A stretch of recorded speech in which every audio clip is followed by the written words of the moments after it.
बांग्लादेश की दो प्रमुख नेता देश के बाहर हैं। पिछले साल 5 अगस्त से शेख हसीना भारत में हैं और खालिदा जिया अब लंदन चली गई हैं। खालिदा जिया के बारे में बताया गया है कि वो गंभीर रूप से बीमार हैं और इसलिए वो इलाज के लिए लंदन गई हैं। खालिदा जिया मंगलवार को करीब आधी रात ढाका के हजरत शाहजलाल इंटरनेशनल एयरपोर्ट से लंदन के लिए रवाना हुई। खालिदा जिया के लंदन जाने के लिए कतर के अमीर ने प्लेन भेजा था। बीएनपी के महासचिव मिर्जा फखरुल इस्लाम आलमगीर ने बताया कि खालिदा झूठे मुकदमों में 6 सालों से जेल में थीं। आलमगीर ने बताया कि कैद के दौरान वो गंभीर रूप से बीमार थीं। उन्हें इलाज की जरूरत थी और शेख हसीना की सरकार से विदेश में इलाज के लिए आग्रह भी किए गए, लेकिन अनुमति नहीं मिली। खालिदा जिया देश में होने के बावजूद लंबे समय से सक्रिय राजनीति से बाहर रहने पर मजबूर थी, लेकिन वो लंदन तब गई जब उनकी पार्टी देश में चुनाव की मांग कर रही है। बांग्लादेश में कई लोग ये आरोप लगा रहे हैं कि अंतरिम सरकार जानबूझकर चुनाव में देरी कर रही है।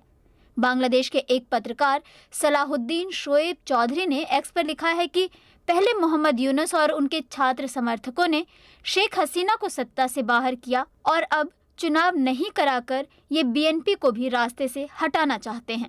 हालांकि मोहम्मद यूनुस ने जल्दी ही चुनाव कराने का वादा किया था। अब अंतरिम सरकार का कहना है कि चुनाव सुधारों के बाद ही चुनाव कराए जाएंगे। राजनीतिक संदर्भों को देखते हुए सवाल उठ रहा है कि अब खालिदा जिया वापस आएंगी या नहीं। बीएनपी की स्टैंडिंग कमेटी के सदस्य डॉक्टर मुशर्रफ हुसैन ने बीबीसी बांग्ला से बताया कि हम उम्मीद कर रहे हैं कि खालिदा जिया इलाज से ठीक होने के बाद देश का नेतृत्व करने जरूर आएंगी। ढाका यूनिवर्सिटी में लेक्चरर जुबैदा नसरीन ने बताया कि खालिदा जिया की पार्टी में तनाव का मुख्य कारण है कि लंदन ट्रिप को राजनीतिक संदर्भ में देखा जा रहा है। पार्टी नेताओं के बीच इस सवाल पर सबसे ज्यादा चर्चा हो रही है कि क्या खालिदा जिया इलाज के बाद सामान्य तरीके से वापसी कर पाएंगी या वापसी में दिक्कत होगी। इससे पहले साल 2007 में सेना समर्थित केयरटेकर सरकार ने आवामी लीग की अध्यक्ष शेख हसीना को वापस लौटने से रोक दिया था। तब शेख हसीना के सामने शर्त रखी गई थी कि वो आने के बाद सक्रिय राजनीति से दूर रहेंगी। मोहम्मद यूनुस से उनके समर्थक राजनीतिक पार्टी बनाने के लिए कह रहे थे, लेकिन वो अभी तक इस पर तैयार नहीं हुए हैं।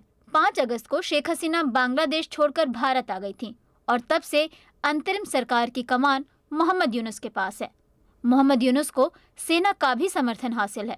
खालिदा जिया ने इलाज के लिए बांग्लादेश तब छोड़ा है जब अंतरिम सरकार के करीबियों ने नई राजनीतिक पार्टी बनाने की प्रक्रिया शुरू कर दी है।